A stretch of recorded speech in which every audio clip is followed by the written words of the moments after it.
Muito bem, mais uma vez reunidos aqui para que possamos estudar o Livro dos Médiuns de Allan Kardec, hoje quarta-feira, dia 18 de maio de 2022. Estamos tratando das manifestações espíritas e seguimos ainda no capítulo 16, Médiuns Especiais, onde trata do quadro resumido das diferentes variedades de médiuns. Então, dando continuidade, nós estamos de alguma maneira, sempre voltando, já que o quadro é bastante extenso, então a gente volta para refrescar nossa memória. Então, nós temos dois grandes grupos, esse dos médiuns de efeitos físicos e médiuns de efeitos intelectuais. Então, estamos falando de mediunidade de uma forma geral. Então, Kardec classificou todos esses médiuns. Nesse grupo do 189, né? Então, tem aqueles que, de alguma maneira, afetam os nossos sentidos, nossos 5 sentidos. Então, esses são os médiuns de efeitos físicos. Já os médiuns de efeitos intelectuais, né, nesse quadro da direita, são aqueles que tocam, que afetam o médium de forma interior, ou seja, a sua inteligência, a sua mente, a sua personalidade, enfim, aquele que ele recebe de forma não pelos canais normais dos sentidos, dos 5 sentidos. E quando ele entra agora nas variedades dos médiuns escreventes, então os psicógrafos, então tem a forma de execução, a maneira com que os médiuns fazem essa manifestação espírita, né, ou dos espíritos, e o outro é segundo o estágio em que se encontra, o desenvolvimento da faculdade. Então, em que estágio que está? Desde aqueles bem iniciantes, passando por improdutivos e tem aqueles mais experimentados, flexíveis, até que, finalmente, os ditados espontâneos. Não é um crescente isso, mas é um agrupamento do tipo de mediunidade que Kardec classifica. Depois, nesse item terceiro, né, do 193, segundo o gênero e a especialidade das comunicações. Como é que o médium manifesta essa mediunidade? Então, as características dele, né? E depois tem também, no outro quadro, segundo as qualidades físicas do médium. Então, como é que ele está exercendo essa mediunidade? Então, fisicamente, como é que a gente vê ele? Tem aqueles mais calmos, tem aqueles mais rápidos, e tem aqueles convulsivos, que são, assim, realmente bastante, mais do que velozes, né? Então, parece que realmente está em convulsão, né? Então, aí chegamos até o item 194. Agora, nós damos continuidade no item 195, quando Kardec trata segundo as qualidades morais do médium. Então, o que ele quer dizer com isso? É a característica moral do médium, como é que ele é em termos morais. Então, a mediunidade segundo essas características morais. Aqui ele fala, olha, mencionamos sumariamente, resumidamente, lembrando-os apenas para completar o quadro. Então, dentro de todas aquelas informações, esse vem para complementar. Por quê? Porque ele vai tratar disso posteriormente. Então, seguindo, pois serão tratados a seguir em capítulos especiais, onde vai tratar da influência moral dos médiuns, da obsessão, da identidade dos espíritos e outros, para os quais pedimos particular atenção. Veremos a influência que as qualidades e as dificuldades dos médiuns podem exercer quanto à segurança das comunicações. Então, como é que o médium vai poder manifestar, né, as comunicações e com que segurança? Até que ponto ela confiável, né? E a qualidade dos médiuns, as dificuldades, né, que os médiuns têm. E quais os que, com razão, podemos considerar médiuns imperfeitos ou bons médiuns. Então, Kardec, falando tudo isso, nos leva a refletir o seguinte: puxa, foi realmente quem estudou a mediunidade como nenhum outro estudou. A mediunidade era um tabu, né? E hoje, a gente, através do Livro dos Médiuns, percebe que ela é um instrumento, que ela é realmente algo que venha, como nós vamos ver mais no final, bem no finalzinho, quando Sócrates fala, que é algo para nos ajudar, né? Para que a gente cresça, para a gente que evolua. Então, as qualidades morais do médium, ele vai posteriormente falar disso. Por agora, então, vamos para o item 196 e vamos tratar dos médiuns imperfeitos. Olha como tem médium imperfeito. Tem muito mais médium imperfeito, segundo a classificação de Kardec, do que os bons médiuns, ou os médiuns perfeitos. Os médiuns que sabem por que tem a mediunidade, o que representa a mediunidade em suas vidas. Médiuns que estudam, médiuns que realmente vão atrás do conhecimento. Então, tem muito mais, como ele classificou, médiuns imperfeitos, e nós vamos saber aí. Então, já falando um pouquinho esses três, eu até repeti médiuns, né? Lá em cima já estava médiuns imperfeitos, e agora médiuns obsedados, médiuns fascinados, médiuns subjugados, para que a gente possa melhor fixar isso, né? Então, os médiuns obsedados ou obsediados, desculpa, aqui faltou um S, né? Que a que Kardec se refere, são sinônimos. Tem gente que fala, não, está errado, tem que falar obsedado. Outro fala, não, é obsediado. Vai no dicionário e vai ver que tanto um quanto outro está correto, né? Que são médiuns obsediados ou médiuns obsedados? Os que não podem livrar-se dos espíritos importunos e mistificadores, mas não se enganam com eles. Então, eles têm a presença, não conseguem se livrar, eles estão ali permanentemente tentando a vida do médium, tentando de maneira que eles incorram em erro, né? Estão lá obsediando o médium, e o médium sabe que pode, não pode se livrar, mas que convive com ele, porque não se engana com eles. Um exemplo de médium, de uma época quando houve um médium que ficou obsedado por muito tempo, foi Divaldo Pereira Franco, quando tem aquele que ele chamou o espírito de máscara, né? Um espírito do passado, né? Que obsediava ele o tempo todo, mas ele não se deixava enganar, ele sabia que era um obsessor e dava continuidade. Então, por anos, por décadas, ele teve a presença desse espírito na vida dele. E ele só se livrou do espírito, não se livrou, mas conseguiu abrandar o sentimento quando ele recebeu, por um dos assistidos lá, uma menina, um bebê, que era a mãe desse espírito em outra existência.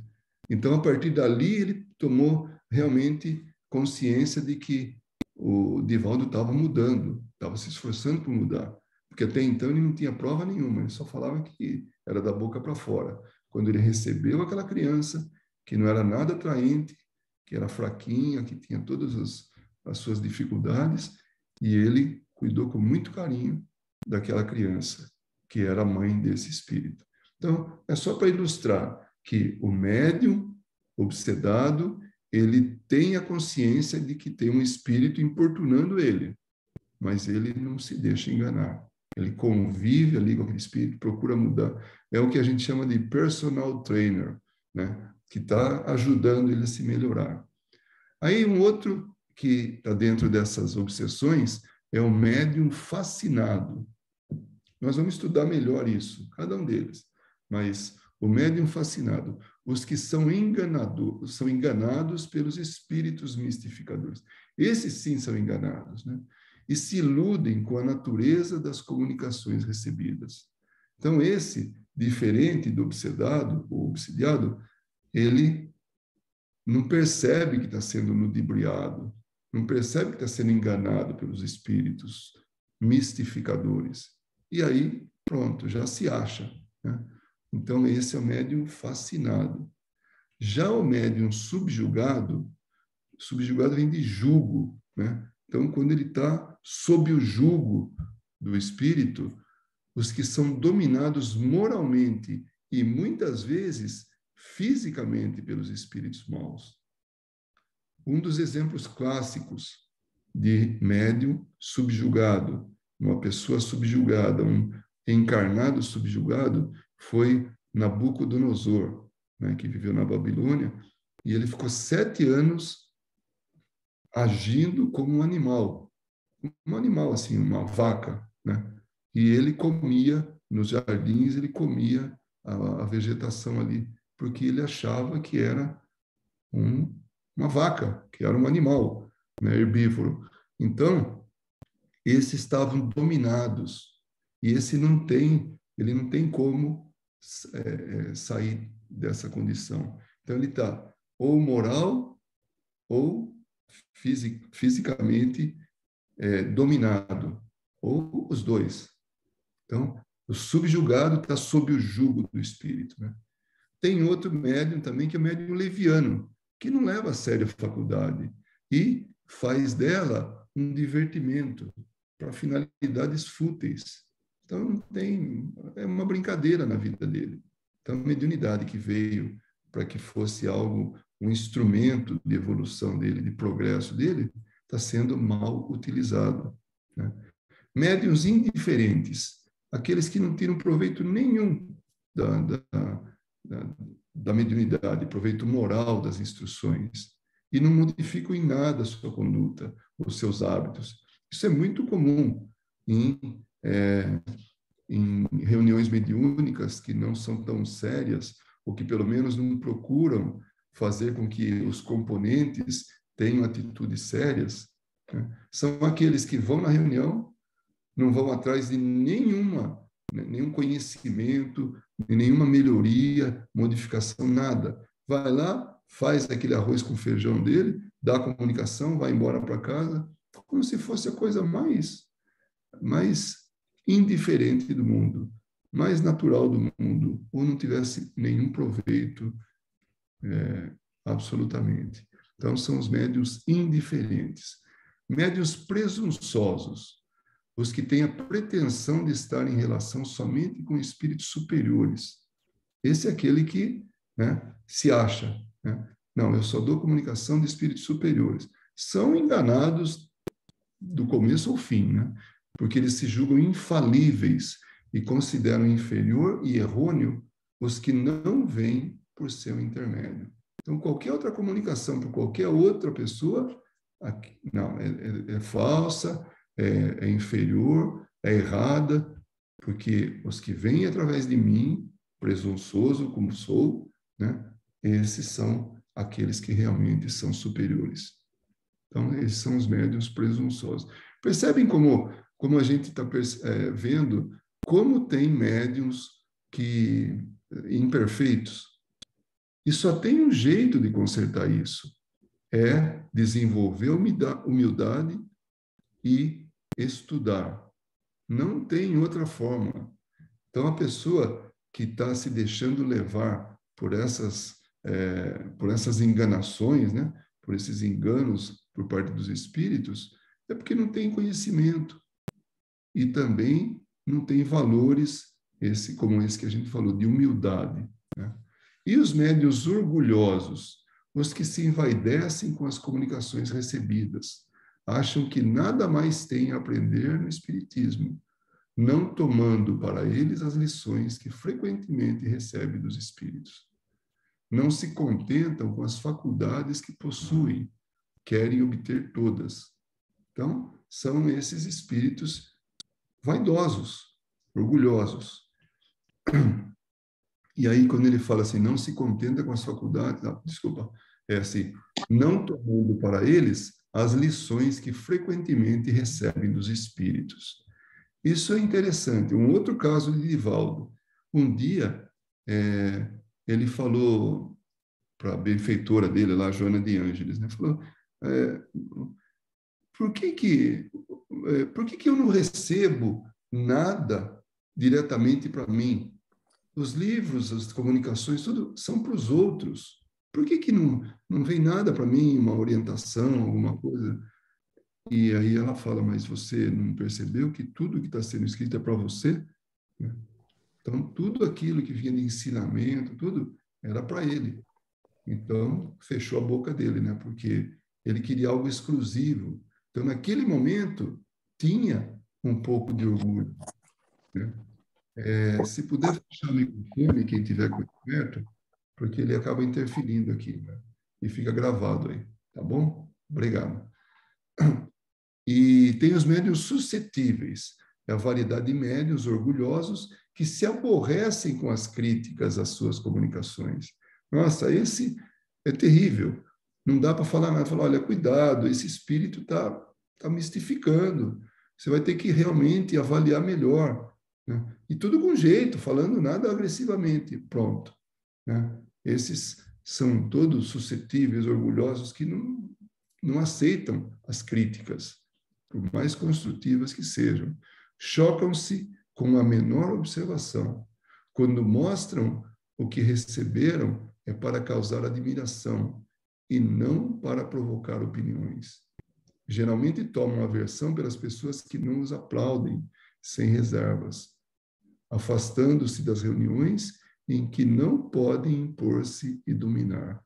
Isso é uma realidade. Nós já percebemos isso ao longo da nossa experiência, pessoas que se afastam porque não são endeusadas, não tem uma cadeira especial para sentar no círculo mediúnico, na mesa, se trabalha assim, se não leva um bolinho para ele lá, né, para agradar, umas flores, alguma coisa, então se sentem que não estão sendo valorizados. E aí Erasto faz uma observação, e isso também a gente percebe. Deixe-os ir pavonear onde quiserem e procurar ouvidos mais complacentes, ou que se isolem. As reuniões de que se afastam nada perdem. Por quê? Porque são reuniões sérias. Então, as reuniões sérias prescindem desse tipo de gente. Então, é muito importante.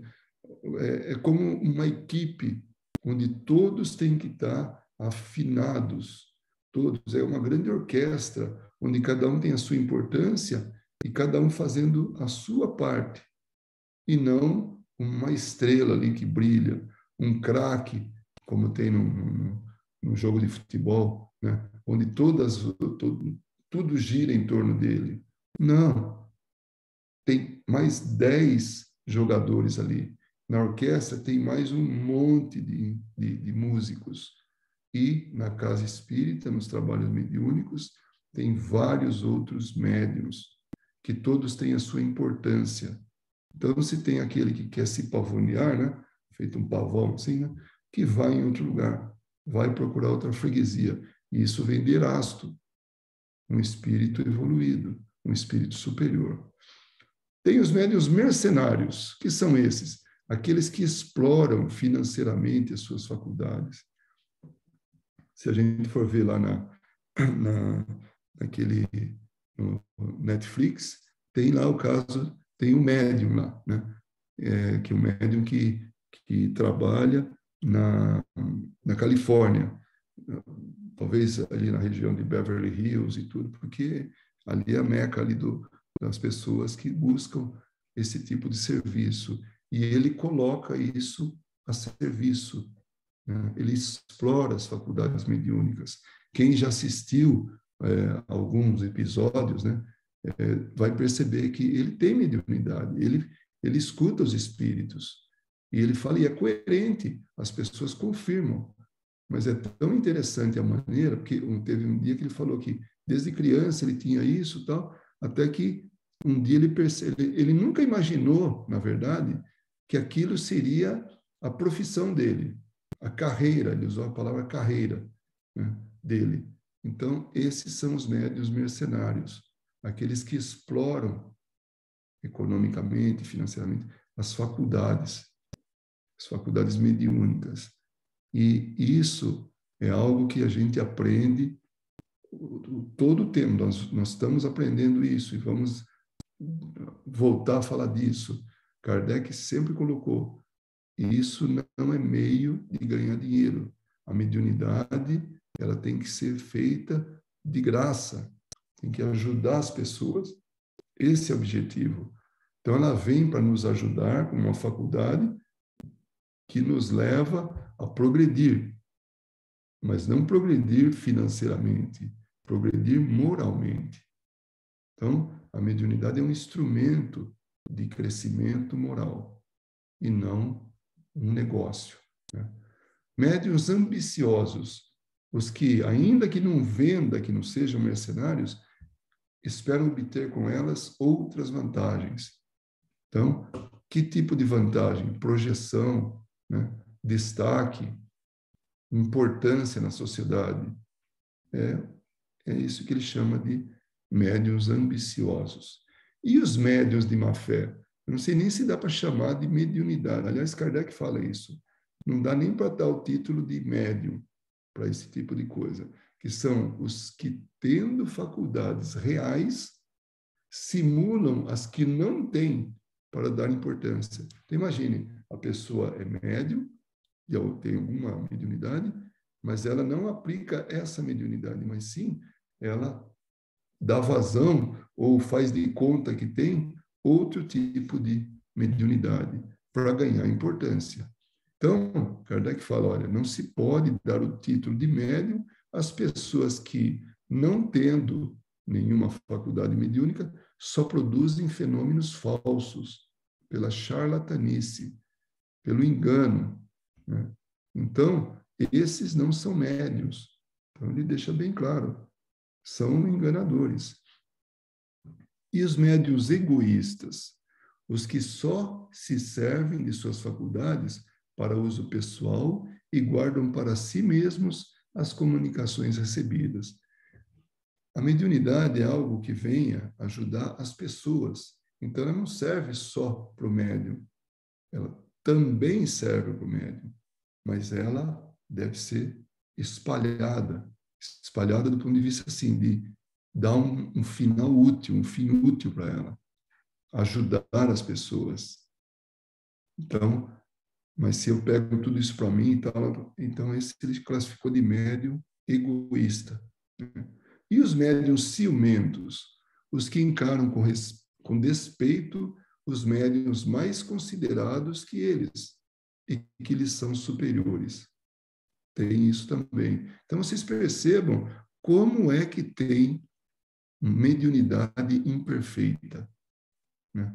E aí ele fala, ele termina, todas essas más qualidades têm necessariamente a sua contrapartida no bem.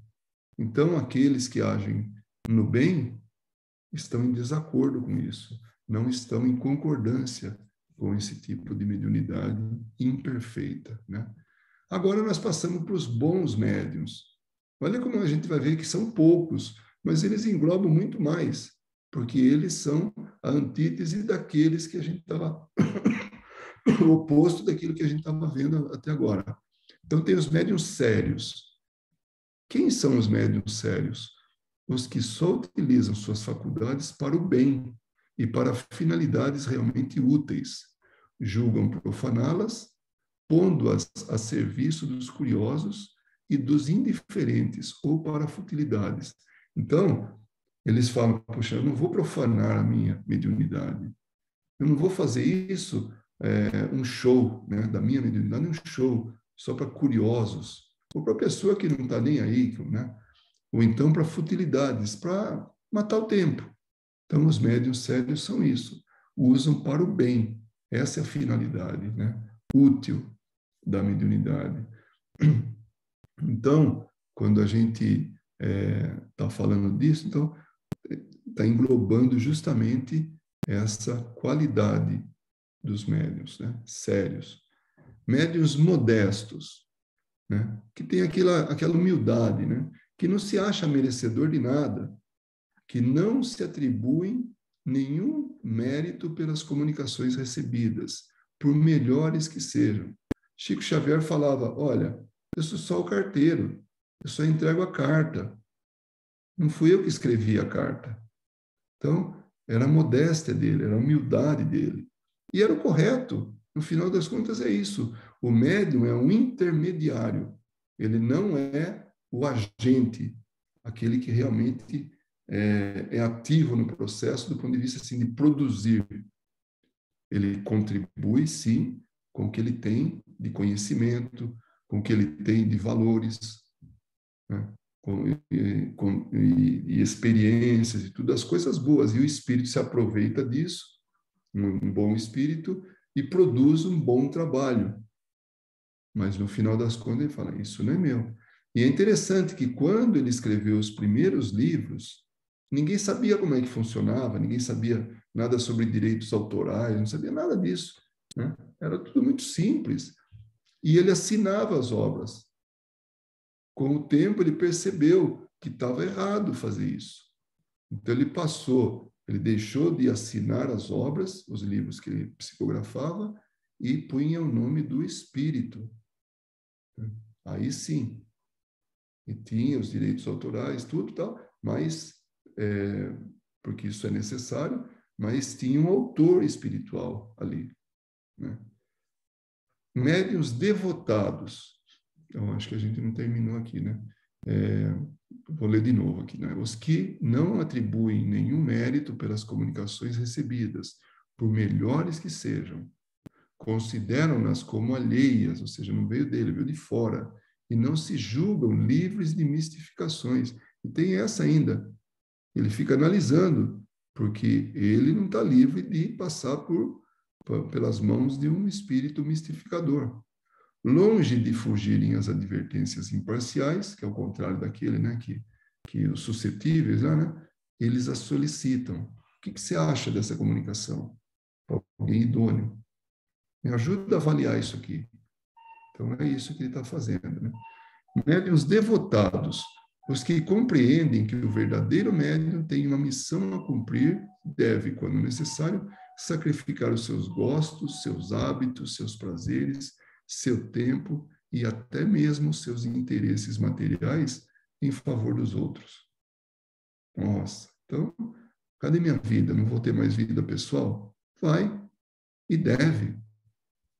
Mas, quando se trata de fazer aquilo, né, não no devotado, né, mas o responsável.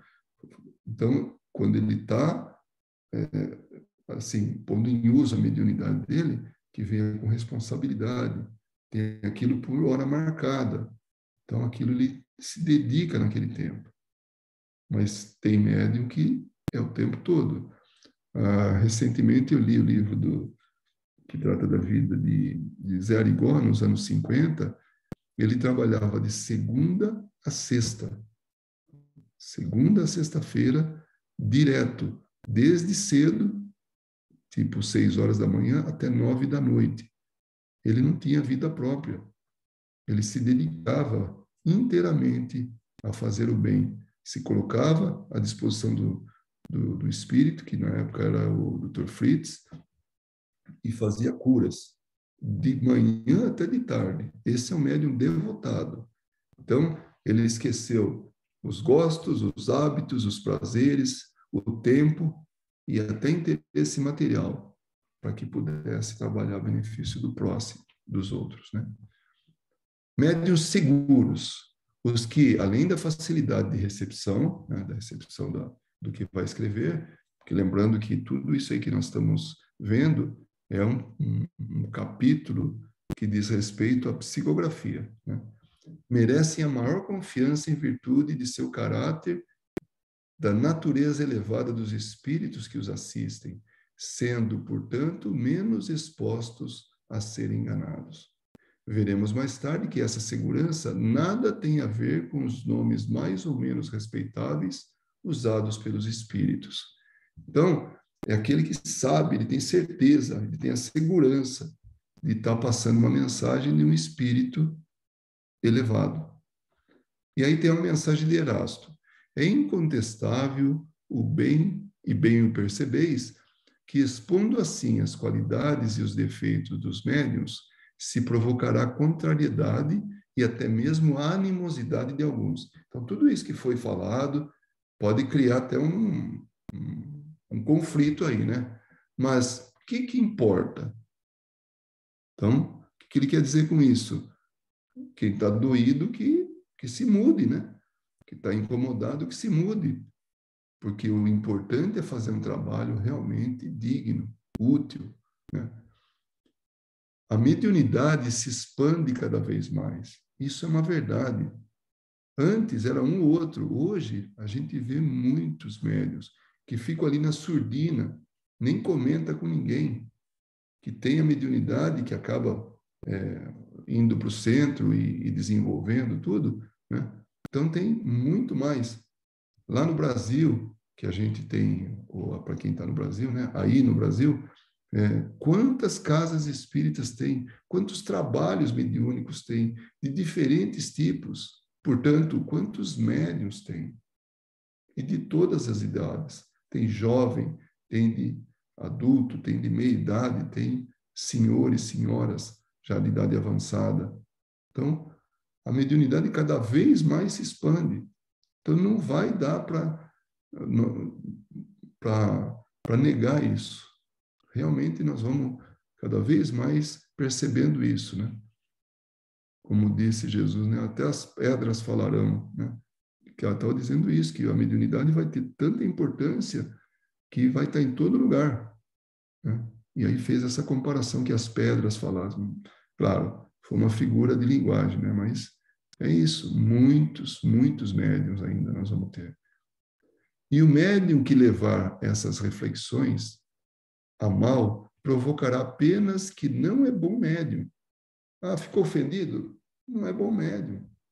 Ah, não aceita a sugestão? Não é bom médium. Não estuda? Não é bom médium. Quer dizer que é assistido por espíritos maus. Então, quer ver passar bem é quando a pessoa que está num trabalho sério, mediúnico, e está sempre perturbado, como aquele obsidiado que a gente viu logo de cara, logo o primeiro da relação dos médiuns imperfeitos, né? Então, está ali sendo obsidiado, né? Dia e noite e tal. Para de trabalhar, a vida fica uma maravilha. Eu conheço pessoas que faziam parte de uma em especial que me veio à mente agora, né? Uma esposa, né? Mãe de família, e o marido não aceitava. Era um problema, né? Ela ia para o trabalho mediúnico e tinha dificuldades. Ela parou de ir, um dia conversando com ela, falou, nossa, minha vida mudou tanto, precisa ver, o meu marido e nós estamos vivendo assim maravilhosamente bem, a família está ótima, tudo. Foi só parar de ir no centro, né? Então, tem as suas compensações, tem os seus ônus, né, de trabalhar mediunicamente. De resto, como já disse, tudo isso passará logo e os maus médiuns que abusam ou mal empregam as suas faculdades sofrerão tristes consequências, como já aconteceu para alguns. Então, se ele está falando isso é porque tem alguns casos que ele poderia ilustrar, né? Eles aprenderão à própria custa o que devem pagar ao reverterem em proveito de suas paixões terrenas. Veja só, está sublinhado por conta minha, tá? Um dom que Deus lhes concedera para o seu progresso moral. Foi isso que eu falei. Lá mais no final a gente vai ouvir isso aí. Então é um dom que veio para nos ajudar. E como é que nós vamos administrar isso? Tirando proveito material ou dando uma finalidade útil? Se não podeis reconduzi-los ao bom caminho, lamentai-os, pois vos posso dizer que Deus os reprova. De novo, Erasto falando sobre a mediunidade, a importância dela, né? Então, esse quadro que ele apresentou até agora, né, que os espíritos apresentaram, Sócrates comenta. Esse quadro é de grande importância, não só para os médiuns sinceros, que procurarem de boa fé, ao lê-lo, preservar-se dos escolhos, das dificuldades, dos empecilhos a que estão expostos, mas também para todos os que se servem dos médiuns. Aí são aqueles que estão se utilizando dos médiuns, né? Pois lhe dará a medida do que podem racionalmente esperar. Às vezes a gente conhece que tem algumas religiões de origem africana que fazem trabalhos, como dizem, tanto para a esquerda quanto para a direita, tanto para o bem quanto para o mal. Não importa, pagou, está aí, tá usando a mediunidade de forma equivocada, que é isso que ele está falando. E tem pessoas que se utilizam dos médiuns. Eu vou lá, eu pago para que eu tenha um benefício. Ou então eu pago para que prejudique alguém, para que eu tenha supostamente um benefício. Então, isso é um mau uso da mediunidade. Ah, mas isso é possível? É possível. Isso funciona? Funciona. Mas o resultado que se pode ter disso é extremamente danoso. Às vezes arrumando débitos, arrumando aí para a cabeça por encarnações. Então, pois dará, né, então, os que se servem dos médios, pois lhe dará a medida do que podem racionalmente esperar. Deveria estar constantemente sob os olhos dos que se ocupam de manifestações, assim como a escala espírita, olha ela de novo, a lembrança daquela questão número 100, ou item número 100 do Livro dos Espíritos, onde está tudo ali, os níveis dos espíritos, puros, né? Os superiores e os imperfeitos. Então, ali está tudo, né, explicadinho, e onde que a gente pode até querer se localizar ali, né? Então, assim como a escala espírita, de que é complemento. Esses dois quadros resumem todos os princípios da doutrina e contribuirão mais do que pensais para repor o espiritismo no seu verdadeiro caminho. Então, através desse conhecimento, a gente vai poder realmente fazer um espiritismo, exercer um espiritismo, trabalhar no espiritismo, como ele falou, no seu verdadeiro caminho. 198. Todas essas variedades mediúnicas apresentam infinidade de graus de intensidade. Alguém gostaria de falar alguma coisa? Pode falar. Que eu teve um som aí de microfone. Muito bem. Então, todas essas variedades mediúnicas apresentam uma infinidade de graus de intensidade. Então, cada tipo de mediunidade, cada um deles tem uma infinidade de graus de intensidade. Então, varia o tipo de mediunidade, são muitas. E se pegar um único tipo de mediunidade e for analisar entre os médiuns, tem muitos graus de intensidades. Então, olha como varia. Então, tem médium muito, assim, incipiente, bem, assim, com uma intensidade bem baixa na sua mediunidade. Por outro lado, no outro extremo, tem aqueles que têm um grau, uma intensidade elevadíssima, né? Há um exemplo, como a gente já viu, né? Quando o Kardec trata de um dos maiores médiuns de efeitos físicos, que foi Daniel Douglas Home. Então, ele levantava pessoas, ele se levantava, levitava, porque era um médium de efeitos físicos. Então, eu, se fosse médium de efeitos físicos, eu levantaria no máximo, olha lá, talvez o meu celular, a 1 centímetro e depois pronto. Era a minha capacidade. Ele não. Ele tinha essa capacidade de levantar pesos enormes em qualquer dia, em qualquer momento do dia, né? Então, não precisava ser um médium noturno, como a gente já viu. Era um médium que o material que ele doava para que os espíritos trabalhassem e tornassem ele, que fizesse ele levitar, era um material de elevado grau de intensidade. Então, é isso que eu quero ilustrar aqui para que a gente possa entender direitinho, né? Então, as variedades mediúnicas existem, mas dentro de um tipo de variedade, né, qualquer que seja, existe uma infinidade de graus de intensidade. Há muitas que não constituem mais do que os simples nuances, mas resultam de aptidões especiais. São médiums.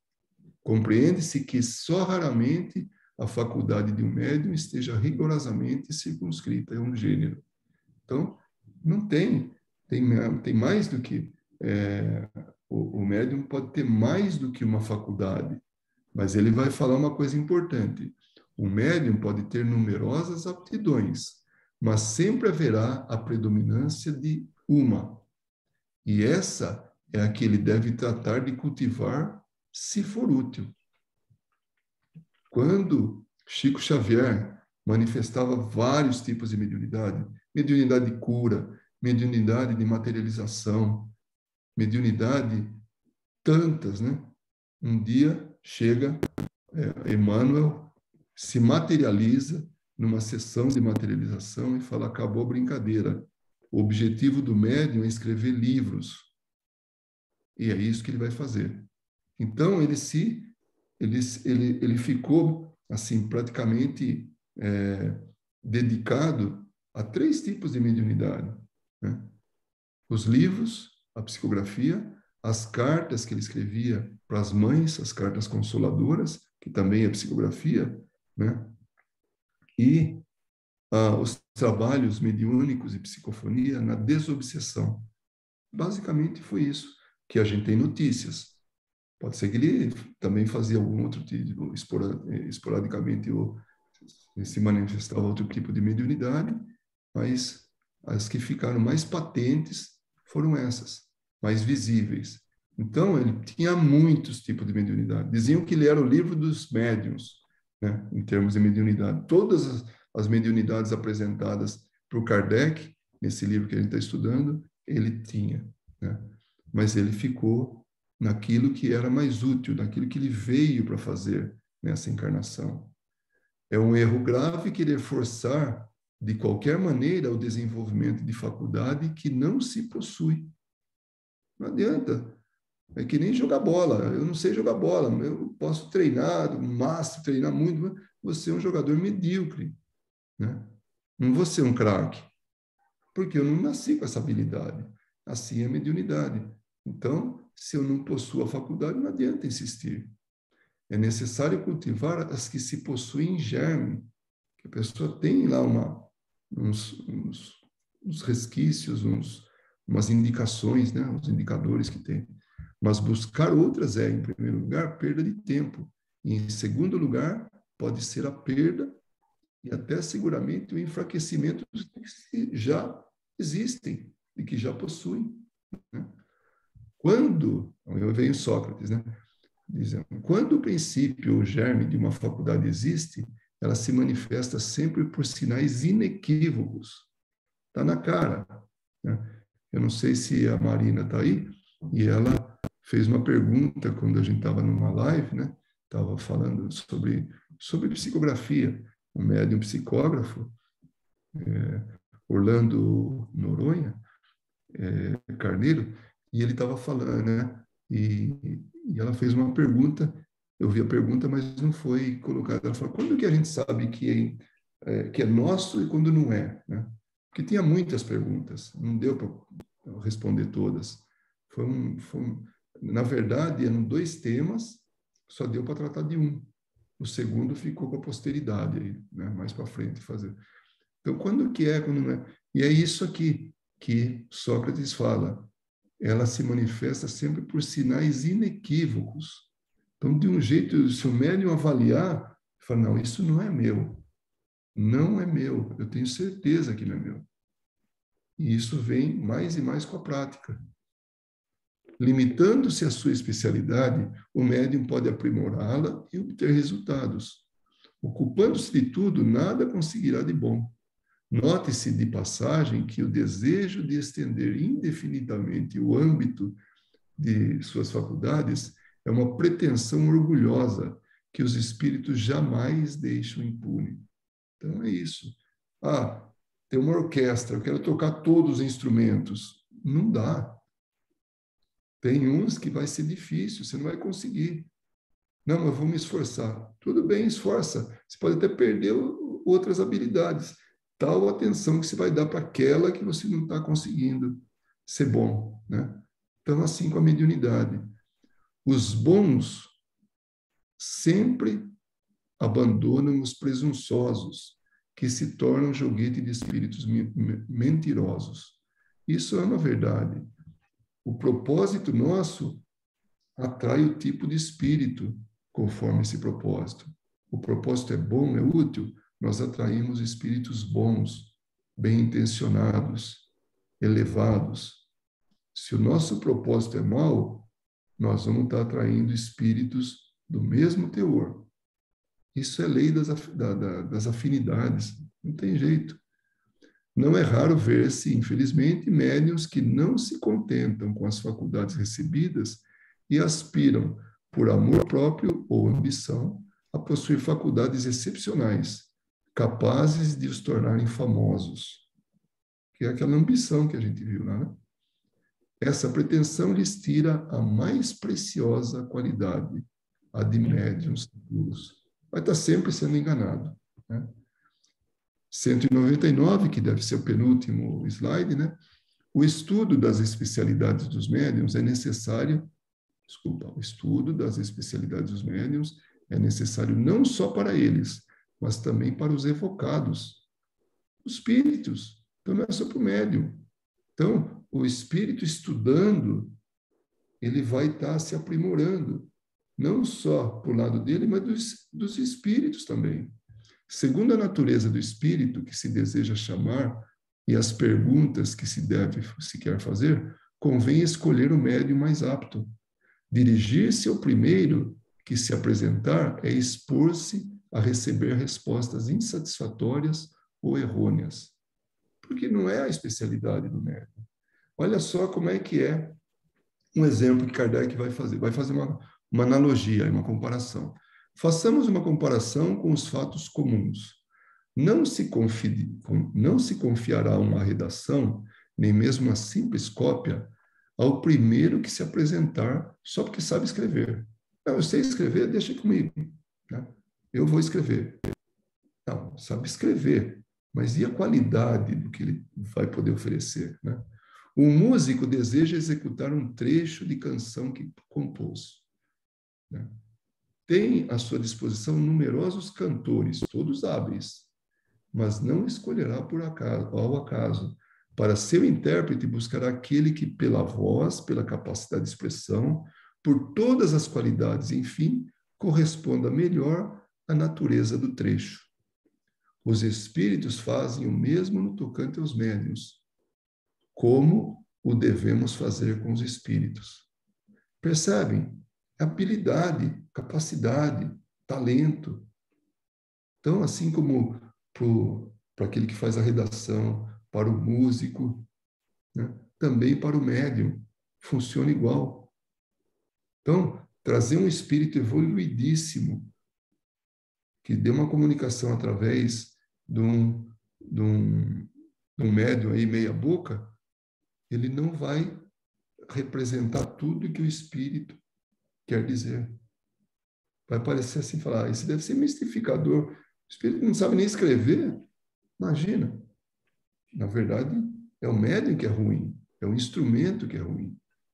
Por isso a importância realmente da gente buscar esse aprimoramento, né? Deve-se ainda notar que as variações apresentadas pela mediunidade, às quais se podem ajuntar outras, não estão sempre ao caráter do médium. Isso devia ter sublinhado. O caráter do médium não tem nada a ver com a mediunidade. Se o cara é um pilantra, mas é um bom médium, a mediunidade veio com ele como um compromisso e ele quis ser pilantra. Então, o caráter é secundário no processo, ou seja, veio depois. A mediunidade é algo que vem e ele faz o que ele bem entender como propósito daquela mediunidade, como uso daquela mediunidade. Mas tem consequências, né? Naturalmente. Assim, por exemplo, um médium naturalmente alegre e jovial pode receber habitualmente comunicações sérias e até mesmo severas, e vice-versa. Essa aí é ainda uma prova evidente de que age sob o impulso de uma influência estranha. Então, vem de fora. Voltaremos a esse assunto no capítulo que trata da influência moral do médium. E era isso aí. Hoje, o que a gente tinha, e me desculpem por eu ter invadido o horário, que vai ficar pouco tempo para comentário. Na próxima semana, nós vamos dar continuidade sobre esse tema, porque ele realmente é bastante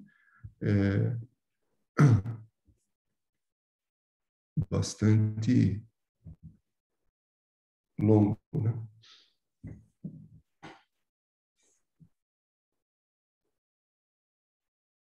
bastante extenso.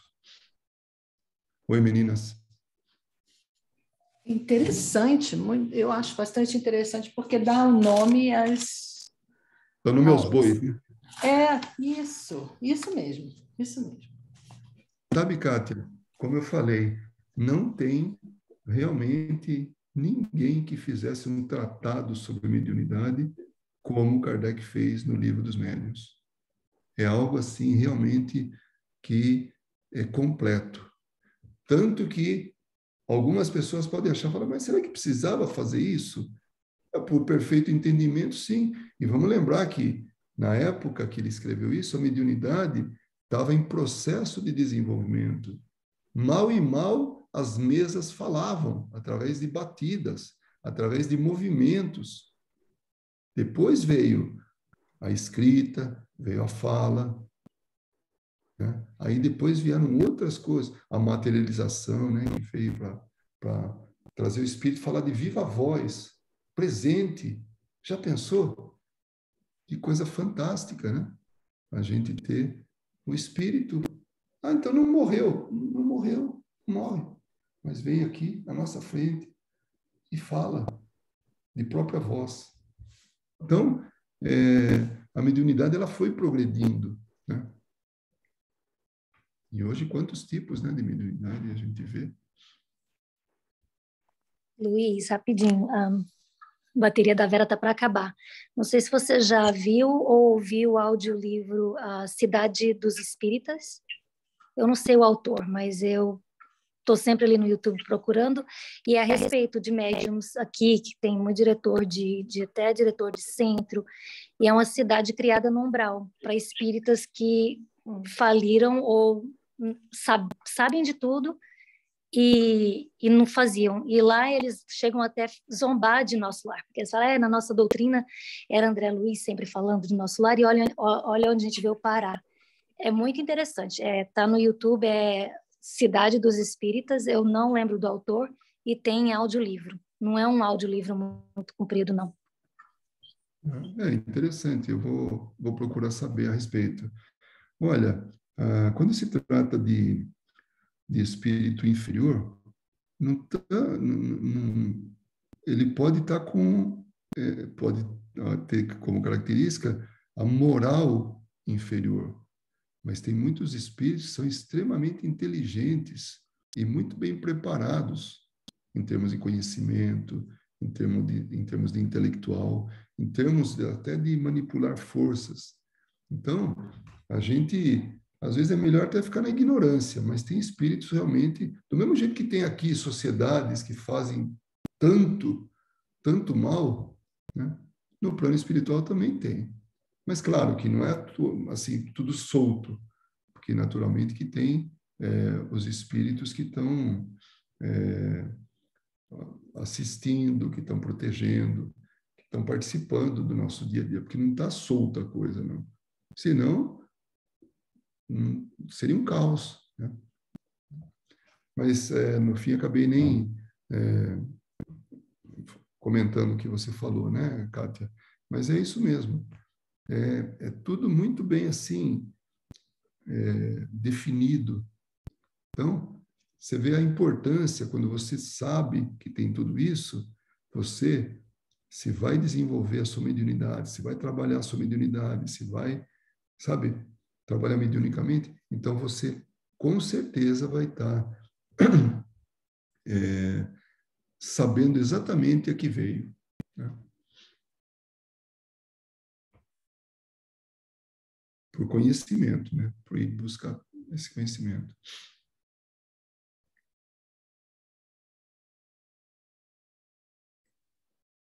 Suelen, alguma observação? Que o pessoal vai chegando no centro, desliga e vai vendo de outro telefone. Então, acabou a bateria. Eu tô aqui na frente, Luiz. Então, é que nós temos só 3 minutinhos, né? Também acho que a gente pode comentar mais na próxima quarta-feira. Mas é interessante que eu estava ouvindo até uma palestra que você passou faz um tempo pra gente. Eu tô na minha lista de palestras de assistir, né? Uma hora eu chego. até o final da lista, e sempre acrescento mais uma, até do Simão Pedro, que é fantástico, aquele bate-papo.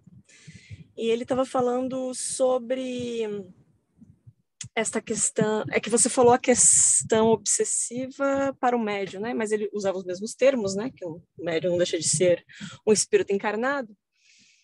E ele falando essa questão da fascinação, da subjugação, e ele explicando os termos, né, das palavras, do significado no dicionário, para a gente compreender o que realmente significa. É bem interessantíssimo o que cada coisa significa. E um ponto que ele chamou a atenção, mas a gente pode discutir mais a próxima vez, mas eu até me surpreendi com a colocação dele sobre a questão quando ele traz das pessoas que pensam estar obsediadas e vão para casas espíritas, e muitas vezes é uma auto-obsessão, né? E acabam sem procurar ajudas médicas do âmbito psiquiátrico, psicológico.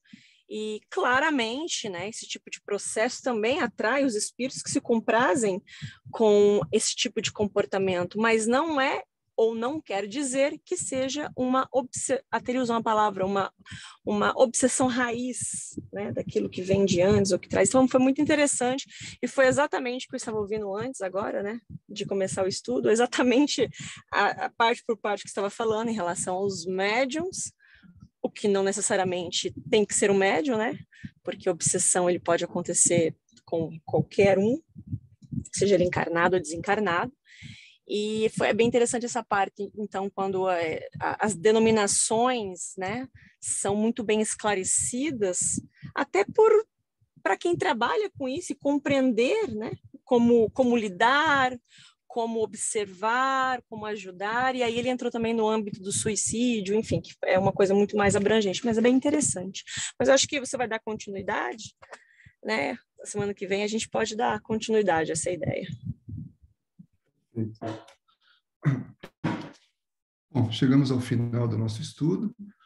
Se vocês permitem, eu gostaria de dizer algumas palavras no encerramento, agradecendo ao nosso querido mestre pela oportunidade que ele nos concedeu, oportunidade que podemos dizer que é única, já que é uma fonte tão especial de conhecimento que não estão tão amplamente divulgadas. Estão, sim, à disposição, mas o interesse nem sempre é o maior. Então, agradecemos ao nosso querido mestre por ter colocado em nossos caminhos essa doutrina tão maravilhosa e que nós pudemos aproveitar a oportunidade. Agradecemos aos amigos espirituais que estão sempre nos auxiliando no melhor entendimento de tudo aquilo que estivermos estudando e também colocando em nossos caminhos exemplos, obras e informações que venham acrescentar esse nosso crescimento espiritual, crescimento moral. Obrigado, Mestre Jesus, obrigado aos amigos e também obrigado a todos aqueles que participaram, né, estando presente aqui ao vivo, e depois aqueles que vão estar ouvindo, vendo pela gravação dessa mesma exposição. Que possamos, Mestre Jesus, fazermos jus a tudo isso que o Senhor nos oferece. E também aproveitamos para pedir em benefício dos nossos amores, dos nossos queridos, daqueles que fizeram, fazem e farão parte de nossas existências sempre. Aqueles que já não estão mais junto a nós, aqueles que continuam conosco e aqueles que ainda virão, que podem ser exatamente os mesmos que nos deixaram, porque, afinal, a vida espiritual é que conta.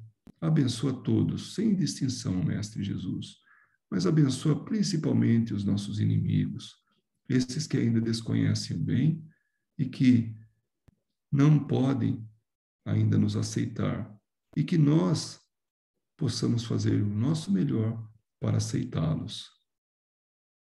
Em vosso nome, de todos esses amigos que nos assistem, finalizamos agora o nosso estudo da noite de hoje. Que assim seja. Boa noite a Boa todos. noite, Kátia. Boa noite, Suelen. Bom trabalho aí. Boa noite, muito obrigada. Tchau.